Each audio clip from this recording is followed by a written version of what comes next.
रबिका एक तंदुरुस्त और तवाना शरीरे बदन की औरत थी। उसका जिस्म गुठा हुआ था, रंग सांवला, नश ठीके और कद निकलता हुआ। उसकी खूबसूरती अजीब तरह की थी। उसमें बला की कशिश थी। एतमाद और रोब खुदा ने उसको अता किया था। मोहल्ले के लफंगे बदमाश भी उसको देखकर कतरा जाते। अगरचा थी तो वो झाड़ू लगाने वाली, लेकिन वजह कता से सलीका मन लगती थी। सुबह उजाला होने से पहले ही वो घर से निकलती और मुंह अंधेरे गलियों की सफाई शुरू कर देती। उसका कावन भी खाकरोब था। रोजाना सुबह तड़के दोनों इकट्ठे काम पर निकलते। ये उनका मामूल था। उनके 2 बच्चे थे जो उस वक्त सो रहे होते थे। रबीका अगरचा चाको चौबंद औरत थी, मगर जब उसका शौहर फौत हो गया तो सदमे ने उसको चंद दिनों में ही उम्र रसीदा कर दिया। उसकी दुनिया अचानक उजड़ चुकी थी। गम से निढाल वो क्यों ना होती। उसका शौहर पेड़ भी जवान आदमी था। वो मेहनती ही नहीं, फर्शनास और दयानतदार भी था। दोनों ही अपना काम दिलजमी से किया करते थे और सूरज निकलने से पहले पहले मोहल्ले की तमाम गलियों में झाड़ू लगाकर उनको साफ और उजला कर देते। एक दिन बदकिस्मती से पेड़ सुबह 4 बजे सड़क की झाड़ू लगा रहा था। एक वैगन अचानक गली के मोड़ पर नमूदार हुई और इस गरीब को कुचलती हुई निकल गई। शायद वैगन के ड्राइवर ने नशा कर रखा था। वो इस कदर मस्ती में था, उसको एहसास भी नहीं हुआ कि वैगन के पहियों तले एक इंसानी जान कुचली गई है। ये एक मामूली हादसा नहीं था, फिर भी ये एक मामूली हादसा ही था। रोज कहीं ना कहीं इस किस्म के बेनाम लोग हादसे का शिकार होकर मरते ही रहते हैं। इतने बड़े हादसे पर रबीका को सिर्फ 10 रोज की छुट्टी मिली और वो फिर से गलियों में झाड़ू लगाने आ मौजूद हुई। गरीब आदमी पर कैसा ही हादसा गुजर जाए, वो ज्यादा दिन अपने काम से दूर नहीं रह सकता, क्योंकि उसको अपने बच्चों के पेट भरने की फिक्र करना ही होती है। उसके बच्चे अखराजात पूरे ना होने के सबब स्कूल नहीं जा सकते थे। वक्त गुजरता रहा, वो भी अपने जीवन साथी के बगैर जीना सीख गई। अकेली ही रसान से अपने फराइज अंजाम देती रही। बच्चे बड़े हो रहे थे। यूं ही 3 बरस गुजर गए। उसने दूसरी शादी का कभी नहीं सोचा। रबीका अपने बच्चों से दीवानगी की हद तक प्यार करती थी। कहने को खाकरोब थी, मगर ख्यालात ऊंचे थे। हमेशा यही बात सोचा करती, मैं अपने बच्चों के हाथ झाड़ू के बजाय कलम और किताबें दूंगी। उनको पढ़ा लिखा कर इज्जतदार बनाऊंगी। ये तालीम हासिल करने के बाद कुछ बन जाएंगे तो उनको मुंह अंधेरे उठकर गलियों की खाक नहीं छाननी पड़ेगी, कूड़े करकट के ढेर नहीं उठाने पड़ेंगे। उन्हें वक्त पर दवा और पेट भर रोटी मिलेगी।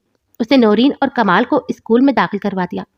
खुद वो सारा दिन लोगों के घरों में सख्त मजदूरी करती थी। इस तरह बच्चों के तालीमी अखराजात पूरे करने का एहतमाम हो जाता था।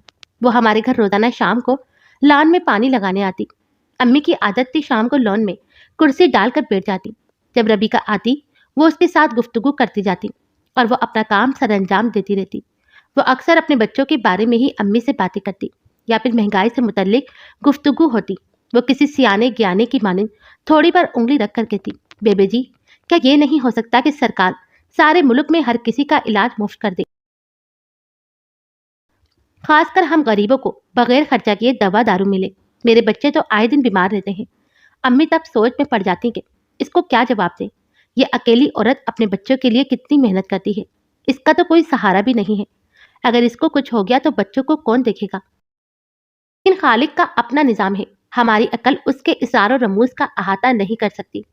हम तो उसकी हकमतों के सामने अंगशे दंता होकर रह जाते हैं। खुदा ही जाने कि इस बात में क्या मसलिहत थी। एक रोज रबीका हमारे घर का काम खत्म करके निकली तो उसको एक तेज रफ्तार गाड़ी रोनती हुई चली गई। अजब बात के मियाँ और बीवी की मौत एक ही तरीके से लिखी गई थी। दोनों के लहू से वही सड़क रंगीन हुई जिस पर वो रोज सुबह दम झाड़ू लगाया करते थे और उसे उजला किया करते थे। एक शख्स ये मंजर देख रहा था। वो दौड़ता हुआ आया और रबीका को देखा कि उसको बर वक्त इमदाद मिलने से बचाया जा सके। वो बेचारी इस वक्त आखिरी सांसें ले रही थी। इस शख्स ने पूछा, तुम कौन हो और कहाँ रहती हो? रबिया के लबों की जंजिश हुई। वो इस कदर बोल सकी कि मेरे बच्चे नौरीन और कमाल। ये कहकर उसने दम तोड़ दिया। दम तोड़ते भी एक माँ को अपने बच्चों के नाम सिर्फ 2 ही अल्फाज याद रहे थे। तभी लोग इकट्ठे हो गए और जाए वक़ा पर पुलिस भी आ गई। वो मुश्ताक को हमरा ले गए। उसने जो देखा था बयान कर दिया, जबकि रबीका की लाश एक रफाही इदारे के सुपुर्द कर दी गई। पुलिस स्टेशन करीब ही था। मुश्ताक थाने से निकला तो उसको सड़क पर दोनों बच्चे दिखाई दिए। वो इस तरह इधर उधर देख रहे थे जैसे किसी को तलाश कर रहे हों। मुश्ताक ने सोचा कहीं यही नौरीन और कमाल न हो। वो उनकी जानी पड़ा और लड़की से उसका नाम पूछा। मेरा नाम नौरीन है और ये मेरा भाई कमाल है। तुम किसको ढूंढ रहे हो? माँ को। वो बेबे के घर उनके गार्डन को पानी लगाने गई थी। बड़ी देर हो गई, अभी तक नहीं आई। हम उनको देखने ही निकले हैं। तुम्हारे अब्बा कहाँ हैं? वो मर गए हैं, अब सिर्फ अम्मा होती हैं। बच्चे, अपने मोहल्ले के किसी आदमी को बुलाओ। वो उसके हमरा थोड़ा आगे चले, एक पड़ोसी आता दिखाई दिया जिसका नाम बख्श था। मुश्ताक ने उसको बताया कि इन बच्चों की माँ का एक्सीडेंट हो गया है, उसको तो दफनाने ले गए हैं और बच्चे अकेले हैं, क्या तुम उनको संभाल लोगे? वो कहने लगा, बाबूजी मैं तो नहीं संभाल सकता, यहाँ अपने बच्चे नहीं संभाले जाते, दूसरों के बच्चों की देखभाल कैसे की जा सकती है? तुम बेशक इनको ले जाओ, हमें कोई एतराज नहीं। मोहल्ले वालों को भी बता दो, मोहल्ले में तो सभी गरीब रहते हैं, कोई नहीं रखेगा इनको। मुश्ताक बच्चों को अपने घर ले आया, उनको बताया कि उनकी माँ अल्लाह को प्यारी हो गई है, अब तुम यहाँ रहो मेरे बच्चों के साथ। मुश्ताक के 3 बच्चे थे। बीवी मतजाद जहन की मालिक थी, कभी नरम को, कभी तन मिजाज, कभी रहम दिल तो कभी संग दिल। बहरहाल मुश्ताक ने बीवी को समझा दिया कि बच्चे रात को अकेले घर में नहीं रह सकते, ये अकेले सोने से डर जाते हैं, लिहाजा तुम इनको रखो और मैं इनके पड़ोसियों से बात करने जा रहा हूँ, शायद कोई इनकी जिम्मेदारी उठा ले। थोड़ी देर बाद वो वापस आ गया। बीवी ने पूछा, क्या हुआ, बात कर आए हो? बोला, हाँ, वहाँ कोई इनको रखने पर तैयार नहीं, सभी बहुत करीब लोग हैं, उन्होंने इनके घर पर ताला डाल दिया है, फिलहाल इनका कोई सरपरस्त नहीं, तुम इनको कुछ दिन रख लो। मुश्ताक की बीवी दिन भर के कामकाज से थकी होती थी, रात हो रही थी, उसने बच्चों को खाना दे दिया और दूसरे कमरे में चटाई पर सुला दिया। सुबह जागी और कहने लगी, मुश्ताक तुम ये किन खाकरोबों की औलाद को उठा लाए हो, अपने बच्चों का तो ख्याल किया होता। मुश्ताक ने समझाया भी कि खुदा का शुक्र अदा करो, तुमको और तुम्हारे बच्चों को घर बैठे 2 वक्त की रोटी आराम से मिल रही है, इनसे पूछो जिनका 1 वक्त का खाना भी मैसर नहीं, तो क्या हमने इन लोगों का ठेका उठा रखा है? तुमको खुदा समझे, तुम जिसको चाहो घर उठा लाओ, खुदा का खौफ करो।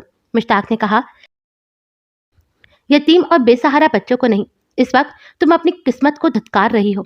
अच्छा अच्छा, बड़े नेकोकार ना बनो, अब काम पर जाओ, तुमको देर हो रही है। मुश्ताक चला गया तो उसकी बीवी ने सोचा कि ऊपर के काम के लिए कितनी हलकान होती हूँ, मुझको किसी मददगार की जरूरत रहती है कि 2 वक्त के खिदमतकार मिल गए हैं, काम में हाथ बचा लेंगे, मुलाजिम तो सस्ते में मिलते नहीं, इन्हें रहने ही दूं। इस कारण उसने उनको रख लिया। मुश्ताक दफ्तर से घर आया तब तहमीना का मूड ठीक देखकर खुश हो गया, कहा कि शुक्र है तुम्हारा मूड अच्छा है, वरना मैं तो घर आने से डर रहा था। बच्चे कहाँ हैं? वो पिछले कमरे में हैं, मैंने स्टोर का एक हिस्सा खाली करके उनको रहने के लिए दे दिया है। चलो ये अच्छा है, अब खाना तो खिलाओ। बीवी ने खाना लाकर मुश्ताक को दिया। तभी उसने पूछा, क्या तुमने नौरीन और कमाल को खाना दे दिया है? दे दिया है, तुम क्यों इतनी फिक्र करते हो, आखिर मैं भी इंसान हूँ, बीवी ने बेदिली से जवाब दिया। मुश्ताक ने मजीद उससे बातचीत को मुनासिब नहीं जाना और सर झुकाकर खाना खाने लगा। नौरीन और कमाल मुश्ताक के घर रहने लगे, अगरचे वो यहाँ बड़ी अजनबियत महसूस करते थे, सहमे सहमे रहते थे, जिसकी वजह यह थी कि खातून खाना ने उनसे फासला कायम रखा और अपनायत का एहसास नहीं दिया। वो उनसे बहुत कम बात करती थी, अपने बच्चों से भी कहती कि तुम लोग इनके सामने मत खेला करो, ये एक झाड़ू लगाने वाले की औलाद है। तमीना ने इन मासूमों को एक छोटे से कमरे में समेट दिया। वो बहुत ही कम घर से बाहर जाते थे। जब तमीना के बच्चे स्कूल चले जाते तब वो उनको बुलाती और घर के काम करवाती थी। बच्चे बेचारे कुछ ना समझते कि ये उनके साथ क्या हो गया है। जब माँ याद आती तो आपस में मासूमाना गुफ्तगू करके रोते और एक दूसरे के आंसू पोंछते और तसल्ली देते थे। बच्चे तो फिर बच्चे होते हैं। मुश्ताक के बच्चे भी रबिका के बच्चों के साथ घुलना मिलना चाहते थे। वो खुद उनके पास जाकर आवाज लगाते, कहते, आ जाओ हमारे साथ खेलो, आओ बैठो टीवी देखो। वो अपनी माँ को समझाते कि इनको टीवी देखने दें। अम्मी जान ये अपनी अम्मी के लिए उदास रहते हैं, उनकी माँ नहीं है, उनका बाप नहीं है। तमीना अपने बच्चों के मुंह से ऐसी बातें सुनकर कभी तो बेहद शर्मिंदा हो जाती। इन यतीमों से रूखा सलूक देखकर तमीना के बच्चे कहते, अम्मी जान हम पर भी ऐसा वक्त आ सकता है, इनसे प्यार किया करो, इनको हमारे साथ खेलने दिया करो, उन्हें मत धुतकारा करो, वरना खुदा हमसे नाराज हो जाएगा। आप ही तो कहती हैं खुदा को नाराज नहीं करना चाहिए। गोया वो बात जो माँ को समझाई चाहिए थी, बच्चे उसको समझाते थे। कहते हैं इंसान अपनी फितरत से पास नहीं रह सकता, वो जैसा होता है वैसा ही बर्ताव करता है। थोड़ी बहुत तब्दीली किसी के बावर कराने से अलबत्ता आ जाती है। तभी तबीना कभी इन बच्चों से नरमी का बर्ताव करती और कभी सख्त रवैया इख्तियार कर लेती। नौरीन की आंख ना खुलती तो तमीना उसको डपट कर जगा देती, तुम नवाब की बच्ची नहीं हो कि दिन चढ़े बिस्तर पर आराम फरमाती रहो, उठो और जल्दी से बर्तन साफ करो, मुझे नाश्ता तैयार करना है। कमाल को दुबकाती है, तुम क्या मुंह तक रहे हो, हाथ मुंह धोकर सफाई शुरू कर दो। वो बेचारा बगैर हाथ मुंह धोए ही झाड़ू उठा लेता और सफाई को लग जाता। सोचता कि जब झाड़ू ही लगाना है तो हाथ मुंह क्या धोना। अब दोनों बच्चे समझ गए थे, सुबह उठते ही उनको क्या काम करने हैं। वो बगैर कहे काम पर लग जाते। एक दिन बहुत सर्दी थी और बारिश भी हो रही थी। नौरीन उठी और बर्तन धोने लगी। अचानक उससे हाथ से गिलास गिरकर टूट गया। तभी तहमीना का पारा चढ़ गया। उसने नौरीन को मारा। इस रोज नौरीन को बुखार था।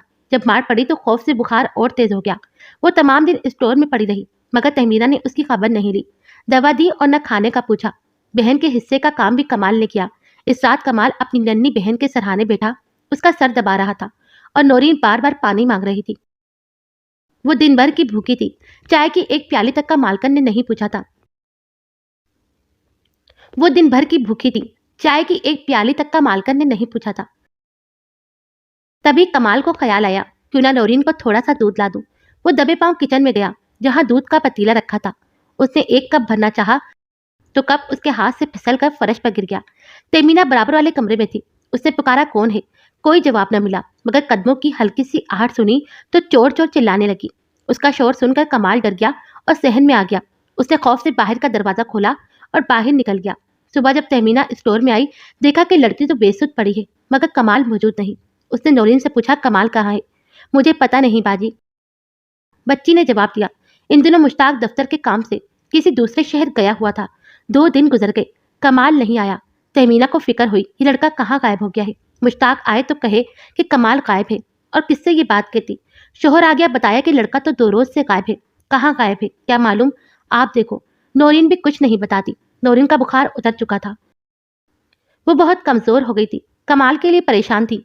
उसकी बेचैन आंखें सारे घर में अपने भाई को तलाश कर रही थी। उसके बिना नौरीन का यहाँ रहना बेहाल था। उसका दम घुट रहा था। वही तो एक इसका सहारा, उसका गमशिकार था। मुश्ताक लड़के का खोज लगाने चला गया। इधर उधर पता किया, सुराग ना मिला तो अपने एक दोस्त के पास पहुंचा, जो पुलिस इंस्पेक्टर था। उसने भी खास तवज्जो ना दी। भला ऐसे बच्चों की ब्याजियाबी में कौन दिलचस्पी लेता है, जो लावारिस हो, जिनका कोई ना हो। हफ्ता भर नौरीन ने इंतजार किया, मजीद सब्र ना कर सकी और एक रोज अपने भाई को ढूंढने घर से निकल गई और इधर उधर गलियों में फिरने लगी। जहां कमाल की उम्र के लड़के देखती, उनके पीछे हो लेती। उनको करीब से जाकर देखती और पूछती, क्या तुमने कमाल को देखा है? वो मेरा भाई है, घर से चला गया है। बच्चे उसकी बात को समझ नहीं पाते। क्या जवाब देते? यही कहते कि हमने नहीं देखा, ना जाने कौन है तुम्हारा भाई। इस बावली को यूं ही ढूंढते ढूंढते शाम हो गई। कमाल ना मिला, मगर सर्दी पड़ने लगी। जब वापस आई, दरवाजा खटखटाया। किसी ने दर ही नहीं खोला। इस रोज मुश्ताक घर पर नहीं था और बीवी सरेशाम सो गई थी। बच्चे भी सो चुके थे। नौरीन थकन और भूख से निढाल थी। रात सर पर थी। वो रोते रोते गली में ही एक ठर्रे पर सो गई। सुबह बुखार तेज हो गया। वो रात भर सर्दी में पड़ी रही। सुबह हुई तो हिले जुल्ले के काबिल नहीं थी। उससे उठा नहीं जा रहा था। वो कहती रही, कोई मुझे उठा लो, खाना दे दो, मुझे दवा दे दो, मेरे भाई को ढूंढ कर लाओ। लेकिन किसी ने उसकी आवाज ना सुनी। उसे न खाना दिया, न दवा दी, और न उसके भाई को तलाश करके दिया। वो कई घंटे गली में पड़ी रही। यही कहते कहते उसका गला बंद हो गया और वो मर गई। जब वो मर गई तो किसी की उस पर नजर पड़ गई। उसने करीब आकर हिलाया, अरे ये तो मर चुकी है। तब सारे मोहल्ले वाले इकट्ठे हो गए। अब वो पूछ रहे थे, ये कौन है, इसको क्या हुआ है और ये कैसे मर गई। किसी ने कहा, ये तो मुश्ताक के घर पर रह रही थी, इसका भाई भी था, मगर मुश्ताक कहाँ है, वो तो दौरे पर गया हुआ है। अब वो एक दूसरे को मोरिद इल्जाम ठहराने लगे कि दिन भर पास से गुजरते हुए भी किसी ने इस बच्चे की तरफ तवज्जो नहीं दी। इसकी लाश के गिर्द इकट्ठे लोगों में से एक शख्स बख्श ने कहा, ये तो अपने खाकरोब रबीका की लड़की है, जो गाड़ी तले आकर मर गई थी। किसी ने भी इसको पनाह ना दी तो मुश्ताक भाई अपने घर ले गए थे। उन्होंने भी रख तो लिया, मगर ख्याल नहीं किया। बच्ची बाहर आकर पड़ गई। रात भर ठंड लगती रही तो मर गई। कुछ दिनों तक यही चर्चा रहा, फिर बात खत्म हो गई। किसी ने थाने रिपोर्ट न करवाई, क्योंकि मुश्ताक उनके मोहल्ले का भला मानस था, तो उसके खिलाफ रिपोर्ट क्यों करवाते। अपना पुराना पड़ोसी था और उसका क्या कसूर, उसने तो पनाह दी थी। वो दौरे पर था, वाकया उसके पीछे हुआ था। बहरहाल अब तो इस बेचारे की नेकी पर भी मिट्टी पड़ गई थी। इस वाक़े का मेरे दिल पर बहुत बुरा असर हुआ। अम्मी भी रबीका को याद करके उदास थी। उन्होंने तो कई रोज तक खाना भी नहीं खाया। जब खाना खाने बैठती तो नौरीन और कमाल की भोली भाली शक्लें याद आ जाती और रबीका की बातें। तब मैं सोचती कि क्या इतने भरे पड़े मुल्क में कोई भी इसको रोटी नहीं दे सकता था। जब ये बुखार में तड़प रही थी तो क्या कोई उसे दवा नहीं दे सकता था। क्यों सारे मोहल्ले वाले इतने खुदगर्ज हो गए कि बस अपने लिए जीते हैं। इर्द गिर्द की किसी को खबर नहीं थी। अफसोस, वो माँ रही और ना उसके बच्चे। लोगों की जबानों पर उनके तस्करे जरूर रहे। फिर वक्त के साथ इस किस्से को भी सब ने भुला दिया।